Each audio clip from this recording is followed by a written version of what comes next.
Casey Concepcion, may isang nakakagulat na revelasyon ukol sa malaking pagkakautang umano ng stepsister niyang si Frankie Pangilinan.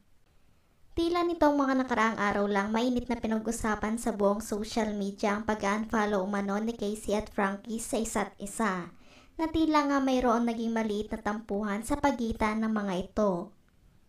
Ayon sa latest post ni Casey, I realize po na life is short. Sayang po kung aaksayahin natin ng time with negativity. Yes, I unfollow on social media platform, but I will not unfollow the lesson I have learned growing up into the woman I am today. I unfollow but I never unlove.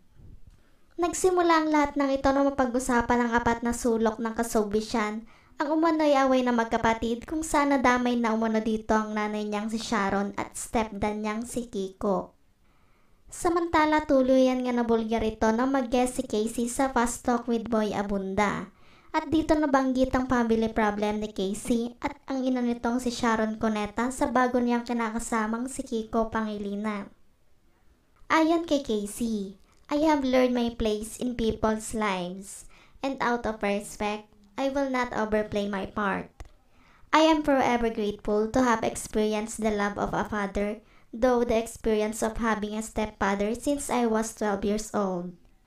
I'm sure hindi din po perfect ang journey niya, but I know he's trying his best. Dagdag pa ng dalaga na nakisama siya at nagpakabuti sa pamilya Pangilinan, kaya wala umunong dapat ibato sa kanya na masasakit na salita ang mga ito.